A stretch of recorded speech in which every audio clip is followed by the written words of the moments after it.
લફણી ખાતે પાર્શ્વનાથ ભગવાનની સાલગીરીનો કાર્યક્રમ યોજાયો, જેમાં ભગવાનની 17 ભેદી પૂજા તથા 18 અભિષેક કરવામાં આવ્યા। યુનિવર્સિટીના પૂર્વ સેનેટ સભ્ય તથા જાણીતા જૈન અગ્રણી દીપક શાહે જણાવ્યું હતું કે બોડેલી પાસે આવેલ લફણી ગામમાં નૈસર્ગિક વાતાવરણમાં નીલવર્ણા પાર્શ્વનાથ ભગવાનનું ભવ્યાતિભવ્ય જિનાલય આચાર્ય રત્નાકર સુરી મહારાજ સાહેબ દ્વારા 12 વર્ષ પહેલા અજાન સકલા પ્રતિષ્ઠા મહોત્સવ કરવામાં આવ્યો હતો, જેની આજે સાલગીરી પ્રસંગની ઉજવણી કરવામાં આવી હતી।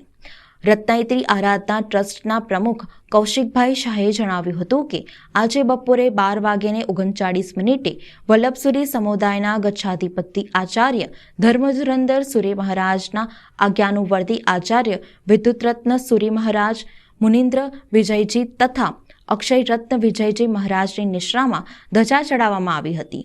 આ કાર્યક્રમમાં ઇન્દ્રપ્રદેશના જાણીતા વિધિકાર પંડિત રમેશભાઈ જૈને વિધિ વિધાન સાથે મહાપૂજન ભણાવી હતી।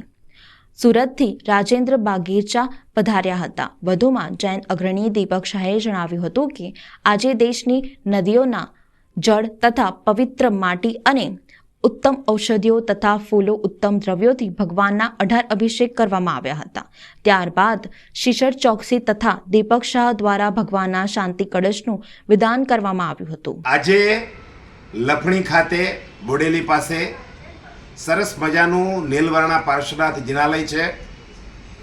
આજે બરાબર 12:39 ભગવાનની સાલગીરી ધજાનો કાર્યક્રમ, 17 ભેદી પૂજા અને 18 અભિષેકનો કાર્યક્રમ ઇન્દ્રપ્રદેશના જાણીતા વિધિકાર રમેશભાઈ બારિયા જૈન એમના તરફથી આખું પૂજન કરવામાં આવ્યું, ભણાવવામાં આવ્યું અને બરાબર 12:39 દેરાસરની ધજા ફરકાવવામાં આવી।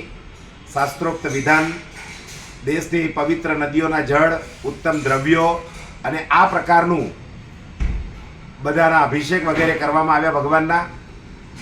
વડોદરા અને છોટાઉદેપુરના અમારા રત્નાત્રી આરાધના ટ્રસ્ટના કૌશિકભાઈ શાહ, સુરતથી રાજેન્દ્રભાઈ બાગરેચા, શિશિરભાઈ ચોકસી સહિત અનેક મહાનુભાવો આજના કાર્યક્રમમાં જોડાયા હતા।